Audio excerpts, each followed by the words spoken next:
Alors, première chose pour attiser l'onction de la protection et même pour la maintenir, la première chose c'est la crainte de Dieu. Psaume chapitre 34 verset 8. Ma version dit: l'ange de l'Éternel monte la garde autour de ceux qui le révèrent, c'est lui qui les libère. La version lui seconde dit: l'ange de l'Éternel campe tout autour de ceux qui le craignent et les arrache au danger. Psaume 34 verset 8. La condition sine qua non ici c'est la crainte de Dieu. On dit autour de ceux qui le craignent. Ce n'est pas autour de ceux qui appellent son nom de bouche, mais autour de ceux qui le craignent. Craindre Dieu signifie s'efforcer à respecter les lois et les ordonnances de Dieu. Craindre Dieu ne fait pas de toi un homme parfait. Craindre Dieu ne fait pas de toi un homme sans défaut, sans faute, sans tâche. Mais craindre Dieu fait de toi un homme déterminé à suivre Christ malgré tes imperfections et tes insuffisances. C'est-à-dire que je suis tombé, je me relève, je demande pardon à Dieu et je continue la marche avec le Seigneur. Mais quelqu'un qui n'a aucune crainte de l'Éternel, c'est quelqu'un en fait qui n'a aucune considération de ce que Dieu pense de sa vie. Quelqu'un qui a une considération de ce que Dieu pense de sa vie se gardera de faire du n'importe quoi parce qu'il sait désormais que ma vie est sur un baromètre qu'on appelle la parole de Dieu. Et c'est dans la parole de Dieu qu'il y a les exigences du Seigneur. Ce que Dieu attend de moi, ce que Dieu veut que je fasse et ce que Dieu ne voudrait pas que je fasse. Ainsi, quelqu'un qui n'a donc pas cette notion de connaître ce que Dieu veut et ce que Dieu ne veut pas n'a aucune crainte du Seigneur. Et par conséquent, il ne peut pas bénéficier de la protection de Dieu. Ce n'est pas possible. Tous ceux qui ne bénéficient pas de la protection de Dieu n'ont pas la crainte de Dieu. Parce que la crainte de Dieu déclenche automatiquement l'envoi des anges qui sont chargés de veiller sur toi, de te garder et de t'arracher de tout danger et de tout mal. Parce que Dieu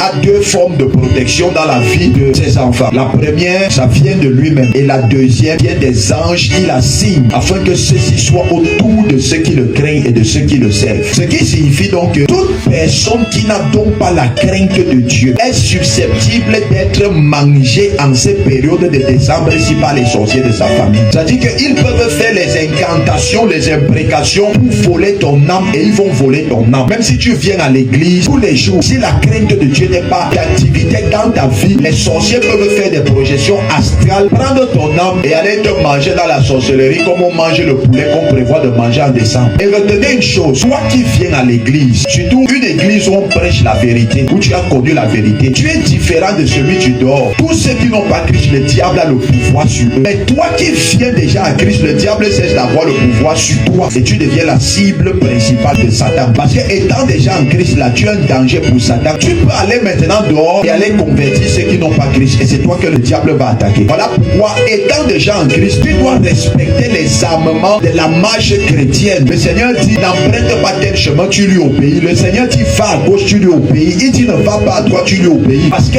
toute désobéissance peut détériorer la muraille que constitue la protection de Dieu à cause du non-respect des choses que le Seigneur te demande de faire pour lui. C'est pour ça que c'est dans ton intérêt de marcher comme Dieu veut. Parce que nous ne sommes rien sans Dieu. Quiconque ne marche pas comme Dieu veut est à la merci du diable. Et je reprécise encore ce que j'ai dit. Craindre Dieu ne signifie pas que tu es sans défaut. Craindre Dieu ne signifie pas que tu es sans tâche. Craindre Dieu ne signifie pas que tu es absent de tout reproche. Mais craindre Dieu signifie que malgré tout tu te bats, tu te forces à plaire à Dieu.